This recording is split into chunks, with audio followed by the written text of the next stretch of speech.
Sir నాకేమీ తెలియదు sir. ఏం సార్ ఇది? ప్యాంటు కూడా వేసుకోకుండా వచ్చారు. అయ్యా నేను ఒక పసిబిడ్డ లాంటి వాడు అయ్యా. ఇక్కడేం చేస్తున్నావురా? కోచా కింద ఫ్రీగా వదిలేశారు. ఫిగర్ ఫిగరా? మాంసు ఏమైంది నీకు? ఎవరిని చూసినా సరే ఆ కోచలానే కనిపిస్తున్నారు. లోపలికి వాడికి వచ్చేస్తాను. లోపలికి రాలేడు. ఎందుకని? రాలేని విధంగా ఒక పని చేసి వచ్చానుగా. ఏం పని? బ్లేడ్ పని. బ్లేడు పనా? టికెట్ తీసుకొచ్చాను. No, you're not allowed. What's the problem? You're hurt and bleeding. Hey, who's this? Come on, stop it. Don't be stupid. Get out. అరే ఊరికే ఉన్నవాడిని ముసుగొలిపావు కదరా. Can I have your ticket, please? ఏంటి వాడు లోపలికి వచ్చేసాడా? Ticket అడుగుతుందిరా. Ticket అడుగుతుందేంటి? Here.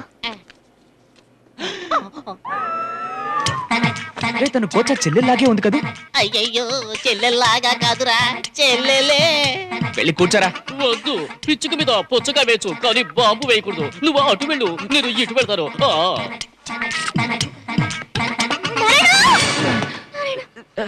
Sorry ma'am. ఏంటి sorry? చూసుకోనక్కర్లా. ఆడపిల్లంటే ఒద్దిగ్గా కాళ్ళు ముడుచుకొని కూర్చోవాలి. ఇలా కాళ్ళు చాపుకొని కూర్చుంటే వచ్చిపోవాలంతా తొక్కుకుంటూనే పోతారు. రాస్కెల్. తొక్కింది చాలుగా మాట్లాడే మాటలు చూడండి.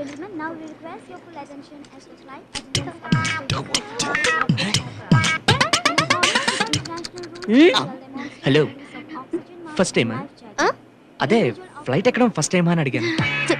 అదంతా ఏం లేదు. ఫ్లైట్ లో వెళ్ళడం అంటే నాకు బస్ లో వెళ్ళినట్టే. అయితే పైలట్ కి ఫస్ట్ టైం అనుకుంటా. వచ్చేటప్పుడు చూశాను బ్రేక్ ఎక్కడుందా అని వెతుక్కుంటున్నాడు. ఇలాగనండి పోయిన వారం నైజీరియా నుంచి ఒక ఫ్లైట్ బయలుదేరగానే యాక్సిడెంట్ అయి 150 మంది పోయారు. 3 రోజుల ముందు న్యూజిలాండ్ నుంచి ఒక ఫ్లైట్ బయలుదేరి కింద పడిపోయింది నీళ్ళల్లో.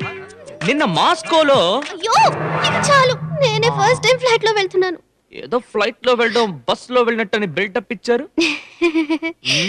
అదొక్కటే అబద్ధం చెప్పాను. బెల్ట్ పెట్టుకునే లక్షణమే చెప్తోంది. బెల్ట్ ని బ్యాగ్ పెట్టకండి, నడువుకు పెట్టుకోండి. నడుంకా?